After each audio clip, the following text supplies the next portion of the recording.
बेटे most important questions of kinetics करेंगे अभी हम। तो काइनेटिक्स का जो सबसे अच्छा क्वेश्चन दिख रहा है बच्चों वो है एनसीईआरटी की बैक एक्सरसाइज का ये थर्ड क्वेश्चन। ठीक है, बोर्ड में लगातार 2-3 बार आया था बेटे ये, बहुत साल पहले। अभी भी बेटे डिजर्विंग न्यूमेरिकल है बिल्कुल, तो आप देखते हैं कैसे होगा ये। ठीक है, एक बार आप देखते हैं कि किस तरह से इसको न्यूमेरिकल को करते हैं।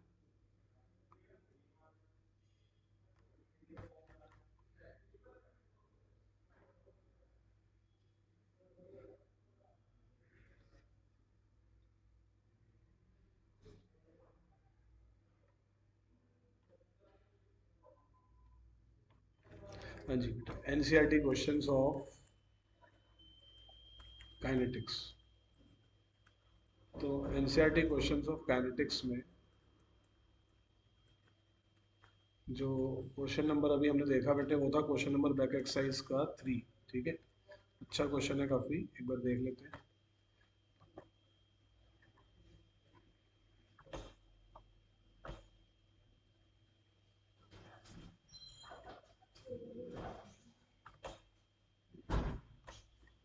बैक एक्सरसाइज का बच्चों ये थर्ड क्वेश्चन देख रहे हो आप।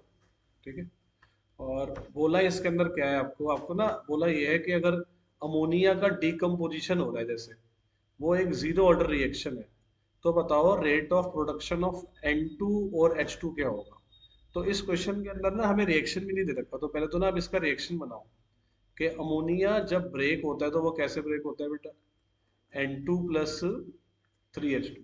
ठीक है, अब आपको एक चीज याद रखनी होती है कि अगर आपको किसी चीज का रेट ऑफ प्रोडक्शन निकालना है या रेट ऑफ फॉर्मेशन निकालना है, तो हमारा फॉर्मूला होता है बेटे, हमारा फॉर्मूला होता है बेटे coefficient multiply by rate of reaction.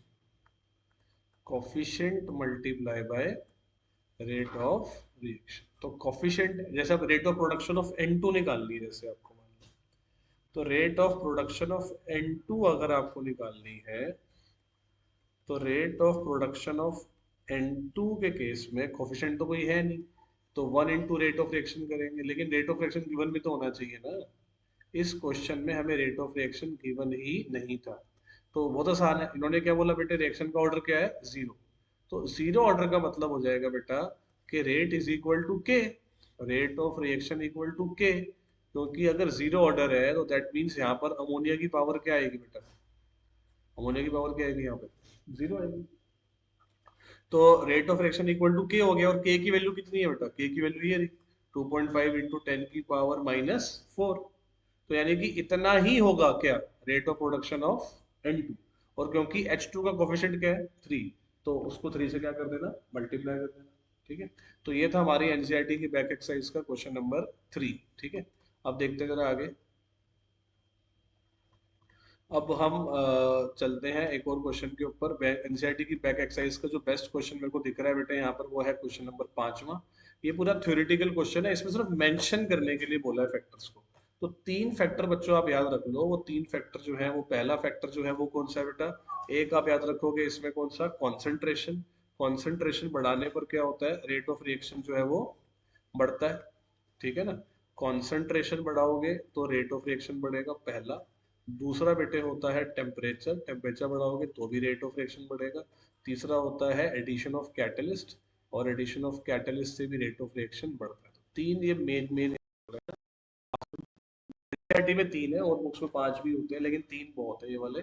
उसके बाद बच्चों एक और बात बोली है यहाँ पर, ये वाला क्वेश्चन भी बहुत बार एग्जाम में आया होगा, जो ये 5वां आप देख रहे हो। इस पांच छठे क्वेश्चन, सिक्स्थ क्वेश्चन जो है उसमें क्या बोला है कि अगर एक रिएक्शन सेकंड ऑर्डर का है with respect to a reactant, तो रेट ऑफ रिएक्शन कैसे इफेक्ट होगा ऑफ कंसंट्रेशन ऑफ रिएक्टेंट को हम क्या कर देंगे बेटा, अगर डबल। तो देखो ये सेकंड ऑर्डर का है ना, तो मतलब जितना आप करोगे उसका पावर में जाएगा, मतलब स्क्वायर में चलेगा वो। यानी कि इसका आंसर है सीधा सीधा 4 टाइम्स, और इसका आंसर है सीधा सीधा 1/4 टाइम्स। ठीक है ना। फिर उसके बाद 7वां क्वेश्चन है, ये ठीक ठाक सा क्वेश्चन, लेकिन अब कर लेते हैं। What is the effect of temperature और rate constant of reaction. Temperature बढ़ाने से ना रेट कांस्टेंट बढ़ता ही है, क्योंकि रेट बढ़ता है तो रेट कांस्टेंट भी बढ़ता है। How this effect of temperature और rate constant be represented quantitatively. तो इसलिए ना आप आरइनियस इक्वेशन लिख सकते हो, k इज इक्वल टू ए ई की पावर माइनस ई अपॉन आर टी लिख दो, या इसको लॉग वर्जन होता है बेटा, उस लॉग फॉर्म में लिख दो कि लॉग के क्या है, लॉग ए माइनस ई ए अपॉन और के का क्वांटिटेटिव इफेक्ट कैसा है, टेम्परेचर बढ़ाने में कितना के बढ़ेगा। आठवां क्वेश्चन ठीक ठाक है, इसमें एवरेज रेट ही निकालनी है, तो इतना कोई मुश्किल है नहीं। मतलब जैसे कि एवरेज कैसे निकालते हो, एवरेज निकालने के लिए वही करना, फाइनल माइनस इनिशियल, मतलब इसको बस डिवाइड करना, नथिंग मोर देन दैट। फिर ये वाला क्वेश्चन देखो, नाइन्थ क्वेश्चन में क्या बोला है, एक रिएक्शन फर्स्ट ऑर्डर का है इन ए, सेकंड ऑर्डर का है इन बी, आपको क्या निकालनी है बेटा, differential rate equation. Differential rate equation लिखते हुए ऐसे लिख देते हैं, minus D R by D T equal to K, A की पावर इन्होंने 1 बोली है, बी की पावर इन्होंने 2 बोली है, ठीक है ना। ये पहला पार्ट हो भी गया। अब रेट कैसे इंक्रीज होगा, जब बी को 3 टाइम करोगे। अब जैसे बी का यहाँ पर क्या है बेटा, बी का यहाँ पर क्या है, स्क्वायर है। अगर बी को 3 टाइम करोगे, 3 का स्क्वायर क्या आ जाएगा, 9 टाइम्स।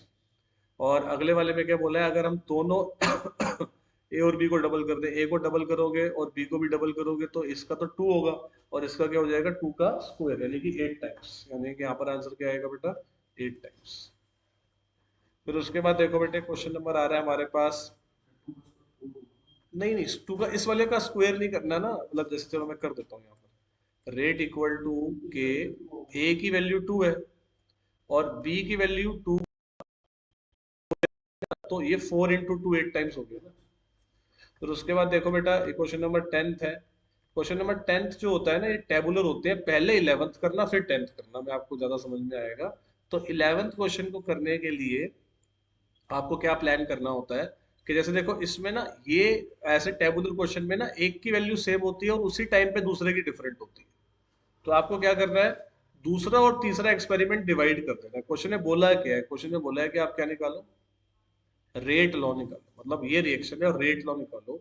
जिंदगी में एक बात याद रखना है कि रेट लॉ जो होता है वो रिएक्शन को देखकर नहीं बन सकता, यानी कि ए की पावर क्या होगी, एक्स, और बी की पावर क्या होगी, वाई। हमें एक्स और वाई की वैल्यू ही तो निकालनी है।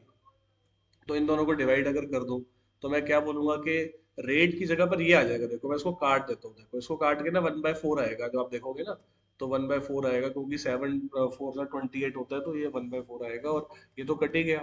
और इसको काट के क्या आ रहा है, 1/2, मतलब जो ये ऐसे आ जाएगा, मतलब जब आप वैल्यूज पुट करोगे ना इस इक्वेशन में, तो ये ऐसी सिचुएशन बन जाएगी, 1/2 की पावर वाई और 1/4, तो वाई की वैल्यू जो आ जाएगी ना बेटा, यहाँ पर वो 2 आ जाएगी।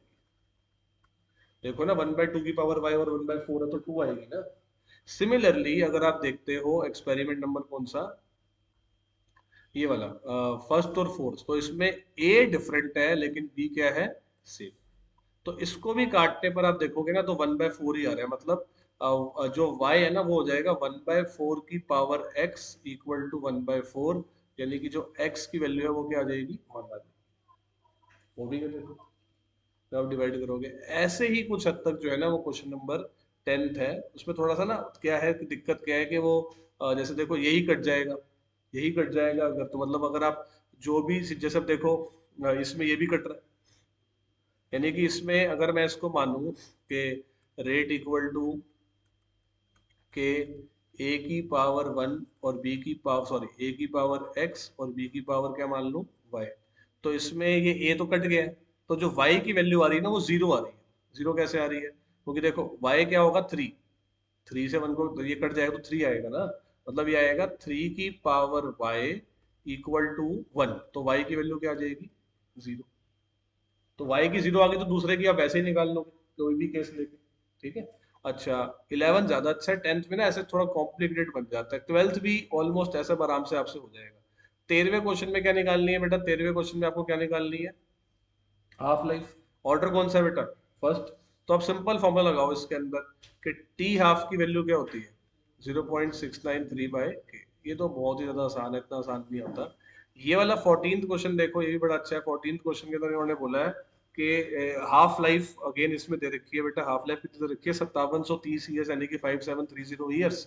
और आपको बोला है कि एक जो आर्क्योलॉजिकल आर्टिफैक्ट आपको मिला है, ठीक है, उसमें खाली क्या है, वुड है, उसमें 80% एक्टिविटी आज के मुकाबले है, बची हुई है, ठीक है ना। तो आपने ये बोलना है कि जो हमारा फेवरेट फॉर्मूला होता है बेटा, T is equal to 2.03 upon K log of R naught by R. ये अगर हम इसमें लगा दें, परसेंटेज के सारे क्वेश्चन मैंने बच्चों को बताया कि आर नॉट को क्या लेना है, 100 लेना है, और इसमें ना बोला है कि 80% एक्टिविटी है, तो आर क्या लेना है बेटा 80। के कैसे निकल आएगा, जो ये हाफ लाइफ का फॉर्मूला है ना, हाफ लाइफ केवल तो के निकल आता है। के निकल आएगा, आपको एज निकालनी है, एज मतलब आपको क्या निकालना है, टाइम निकालना। फिर ये 15th क्वेश्चन जो है ना, ये बहुत बड़ा ग्राफिकल क्वेश्चन है, ये इतना आसान नहीं है, 1 मिनट में करने वाला नहीं है। और 16th क्वेश्चन जो है ये बहुत बार एग्जाम में आया हुआ है, इसमें अगेन मैं ऐसा करता हूँ, 16th से लेकर ये जो है 19 20 तक सारे कॉपी करके ना सारे इकट्ठे करा देता हूँ आपको। पहले 16 से लेकर 19 एक ही पैटर्न पर है, फटाफट करा देता हूँ।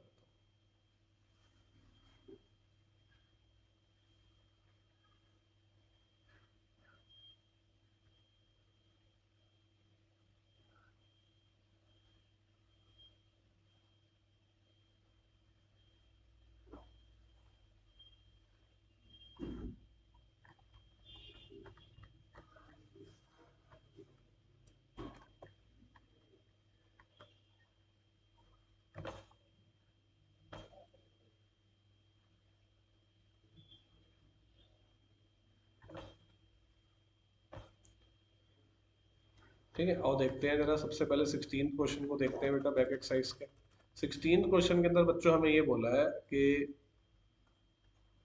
कितना टाइम जो है वो लगेगा, जितना भी शुरू में था उसको 1/16 होने के अंदर। ठीक है, तो 1/16 होने के अंदर कितना टाइम लगेगा उसको देखो एक बार।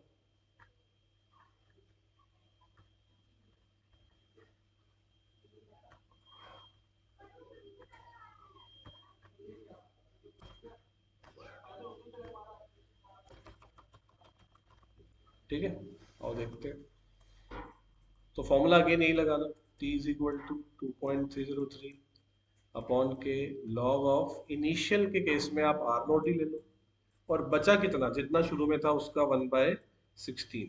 ठीक है ना, तो आर नोट से आर नोट क्या हो जाएगा, कैंसिल, लॉग 16 16 चले जाएगा ऊपर, यानी कि आंसर क्या आ जाएगा 2.303 upon K log of 16। Log 16 की वैल्यू आपको गिवन होगी, और टाइम के की वैल्यू आपको गिवन है, देखो ये कितनी है बेटा 60, तो बस इसको यहाँ पुट करना, टाइम निकालना, हो जाएगा ना आराम से।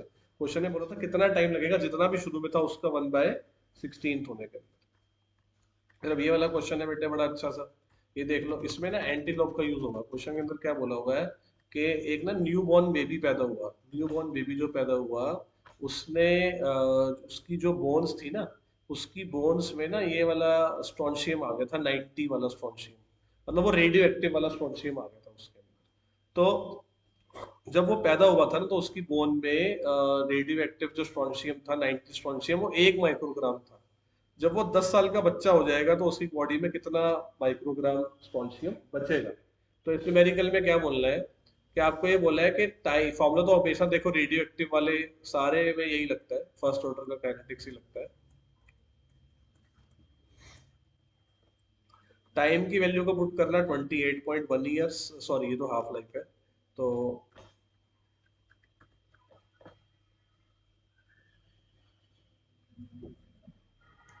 हेलो, हेलो,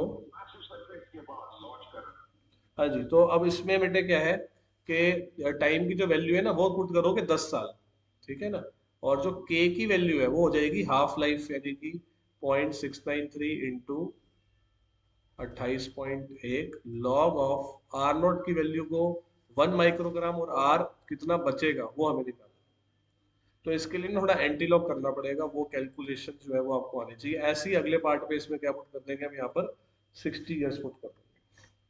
अब जैसे ये वाला क्वेश्चन आप देख रहे हो, 18th क्वेश्चन आप देख रहे हो, 18th क्वेश्चन के अंदर क्या बोला है आपको कि एक ऐसा मतलब फर्स्ट ऑर्डर का एक रिएक्शन है, और उसमें हमें शो करना है कि जितना टाइम लगता है 99% कंप्लीशन करने में, उसका ट्वाइस टाइम लगेगा किसमें, 90% कंप्लीशन में। दो केस बना के डिवाइड कर देना।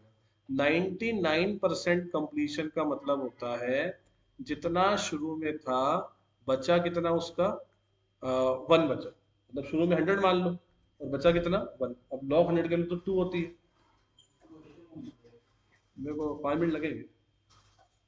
और उसके बाद टी 90% का कर लो, टी 90% में क्या होगा, 2.303 अपॉन के लॉग ऑफ 10 आ जाएगा, है ना, लॉग 100/10 आ जाएगा ना। 90% खत्म हो गया तो बचा कितना, 10 बचा। ये आ जाएगा log 1 और ये आ जाएगा log 2, तो इनको डिवाइड करोगे तो अपने आप ये ट्वाइस आ जाएगा। ठीक है। और उसके बाद आप देखो ये वाला जो क्वेश्चन है, 40 मिनट का 30% डिकम्पोजिशन निकालना है, हाफ लाइफ। तो अगर आपको हाफ लाइफ निकालना है तो हाफ लाइफ निकालने के लिए आप क्या लगाओगे, 0.693/k। आपको के चाहिए तो के निकालने के लिए फॉर्मूला क्या लगाओगे, ये वाला 2.303 upon time log of R naught by R. Percentage का क्वेश्चन है, आर नॉट को तो क्या ले लेना बेटे, 100। 30% खत्म हो गया तो बचा कितना, 70। यहाँ पे कितना आ जाएगा, 70। 100/70। टाइम आपको पता ही है कितना लगा था बेटे, 40 मिनट। यहाँ से क्या निकलेगा, के यहाँ पुट हो जाएगा, उससे क्या निकल आएगी, हाफ लाइफ निकल। ठीक है। तो ये थे best numerical based on the first order. First order का formula based on the tabular method और based on the order of reaction. ठीक है। एक अगली वीडियो के अंदर मैं बताऊंगा एक्टिवेशन एनर्जी के सारे न्यूमेरिकल्स। ठीक है। तो अभी